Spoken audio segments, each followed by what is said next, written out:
एक छोटे से शहर में प्रिया अपनी माँ सुनीता के साथ रहती थी। सुनीता ने रमेश से दूसरी शादी की थी, लेकिन ये शादी प्रिया की जिंदगी में खुशियाँ नहीं ला पाई।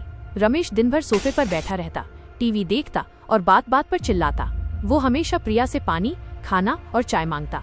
सुनीता कुछ नहीं कह पाती थी। रमेश अक्सर उस पर भी चिल्लाता और वो चुपचाप सब सह लेती थी। प्रिया अंदर ही अंदर घुट रही थी। एक तूफानी रात जब बिजली चली गई, रमेश सो रहा था और सुनीता रसोई में थी। प्रिया को बोरियत महसूस हुई और वो घर के पुराने स्टोर रूम में चली गई, जहां उसे जाने की इजाजत नहीं थी।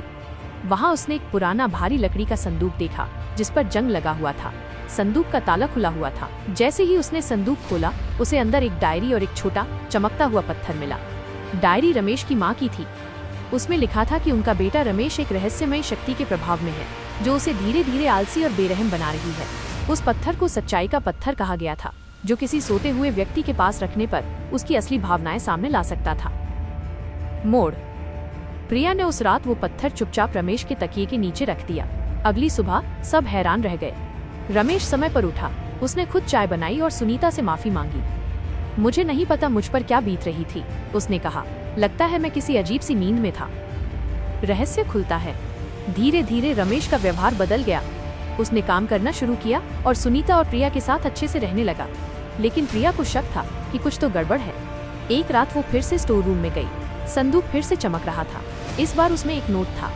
सच्चाई को बाहर लाने से पहले झूठ को पूरी तरह मिटाना पड़ता है। अगर रमेश फिर से वैसा हो जाए तो पत्थर तोड़ देना, वरना वो दोबारा दानव बन जाएगा। कुछ हफ्तों तक सब अच्छा चला, लेकिन एक दिन रमेश ने फिर से चिल्लाना शुरू कर दिया। उसने पत्थर कहीं छिपा दिया था। प्रिया समझ गई कि अब कुछ करना होगा। उसने स्टोर रूम में जाकर पत्थर ढूंढा, उसे छत पर ले गई और जोर से जमीन पर फेंक दिया। पत्थर के टुकड़े टुकड़े हो गए। अचानक एक तेज हवा चली और रमेश दर्द से चिल्लाया। जब सब शांत हुआ, रमेश जमीन पर बैठा रो रहा था। उसकी आंखों में सच्चे पछतावे के आंसू थे। मुझे माफ कर दो, मैं किसी बुरे जादू के वश में था। अब मुझे सब समझ आ गया है। अंततः उस दिन के बाद रमेश ने कभी किसी पर नहीं चिल्लाया। उसने नौकरी ढूंढी और घर के कामों में मदद करने लगा। उसने सुनीता और प्रिया के साथ एक नई जिंदगी शुरू की। प्रिया को समझ आ गया कि कभी कभी लोग खुद बुरे नहीं होते, बल्कि उनके अंदर छिपे सच को बाहर लाना पड़ता है। सीख। कभी कभी बुराई के पीछे कोई और ताकत छिपी होती है। उसे पहचान कर हराया जा सकता है, अगर हमारे पास हिम्मत और सच्चाई का साथ हो।